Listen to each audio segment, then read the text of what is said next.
Happy New Year and welcome to a new episode of Rail Industry Connected, the first for 2025.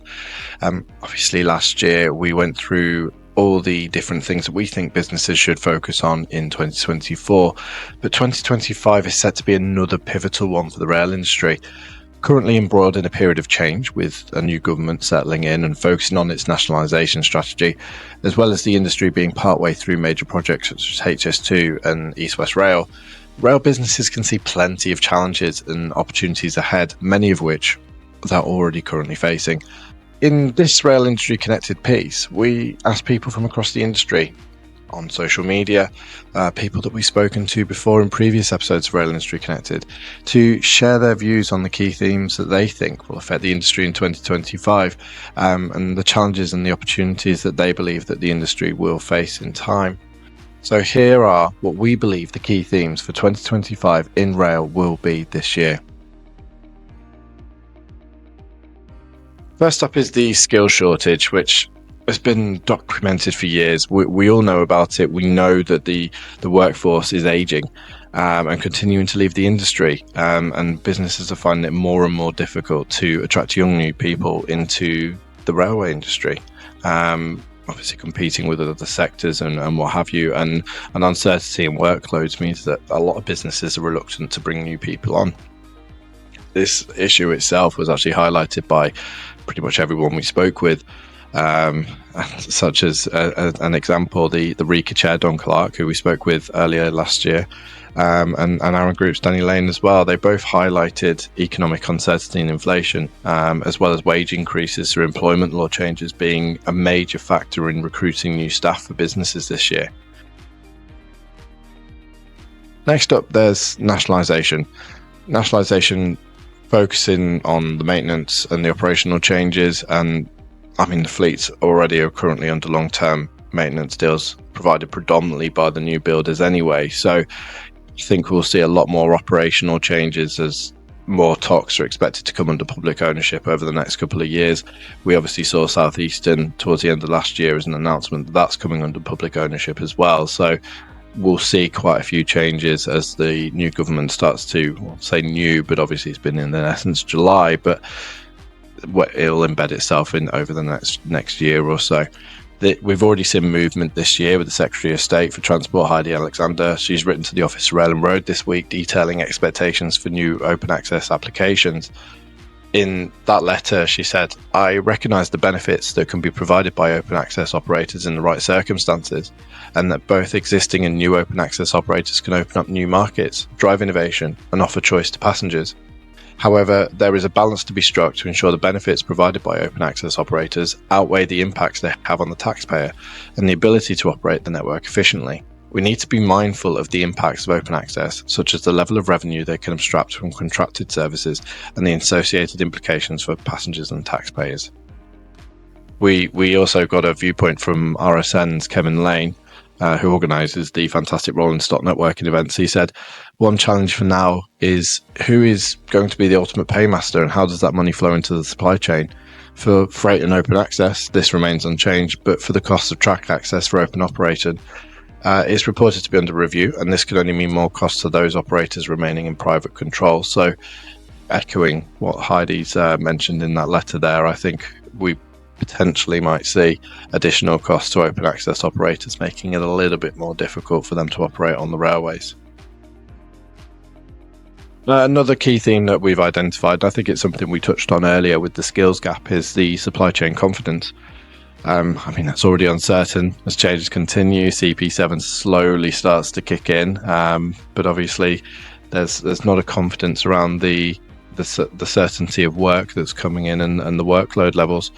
From an infrastructure perspective, Danny Lane, when we spoke to from Aaron Group, said that challenges around the consistency for working for tier 2 and tier 3 supply chain businesses will be there. But he did say that there's huge opportunities for those businesses to collaborate this year and bring additional value for money offering to Network Rail and tier 1 companies. From a rolling stock point of view, Kevin Lane said the wave for new trains ordered in this era, when new trains would win a franchise bid, is now waning. But looking to the future, the government, previously Conservative, now Labour, has obviously published a wish list of a huge number of new trains. This remains aspirational in many cases, and with nationalisation as well. Will those plans get government backing to buy them at a time when, despite taxation being at a record high, there seems to be no money? Who knows? Time will tell. That wish list itself is quite substantial, and we've listed those on this episode here. From an infrastructure point of view, we can see that the uncertainty around work and the supply chain confidence is also contributing to the skills gap challenge that we discussed earlier. As Don Clark of RICA has alluded to, the skills gap's causing more people to retire earlier than they may have, or they're leaving the industry to use their skills in other sectors. This lack of work means there's a lack of investment in apprenticeships and training as a whole, so there's less skilled people available to train and mentor when work picks back up. This lack of experience could potentially also cause more incidents and accidents, so the skills gap challenge and supply chain confidence goes hand in hand. In order to build that supply chain confidence, it's so important this year that companies join associations like RICA, who are there to help the industry form a common voice and support further collaboration to build that supply chain confidence. So have a look at a few ranging organisations. There's obviously the Railway Industry Association, Rail Forum, as well as the Rail Industry Contractors Association. So join associations and become a common voice that helps build up the narrative around that supply chain confidence. Many companies are actually now looking at opportunities beyond the UK to sustain work, including Ireland, Canada, the Middle East, India, Australia, where markets are much more buoyant at the moment. While HS2 provides opportunities, it isn't moving at a fast pace. However, it will do in time, and it will need large numbers of resources. So recruitment and training at this point is now essential if these works are to be delivered.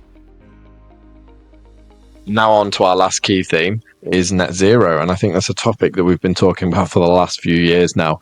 Sustainability was something actually that we'd mentioned in our Rail Industry Wrapped episode at the end of last year, and net zero, the environmental challenge, and the fact that electrification of the network is predominantly going to be on mainline and cities does bring a lot of challenges this year.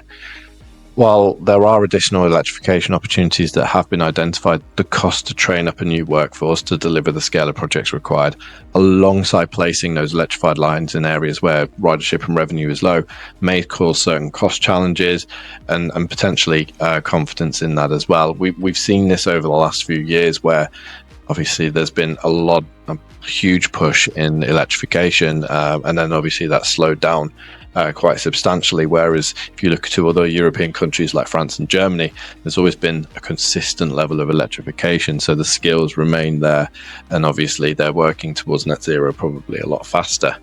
Looking to Labour's house building policy, RSN's Kevin Lane said their approach to building in greenbelt land where public transport's already minimal will add further costs. If you're looking to provide public transport to these areas that previously don't have any public transport at all, you're looking at increasing electricity distribution to new areas, which obviously will provide a significant level of cost.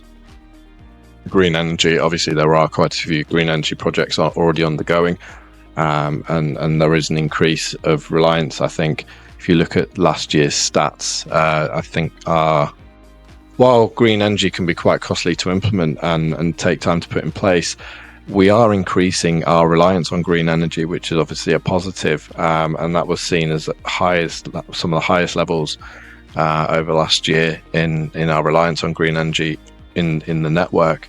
However, obviously, as we say, that it can be costly to implement, and while there are a few projects scheduled to be delivered in the next few years, it does take time to put them in place.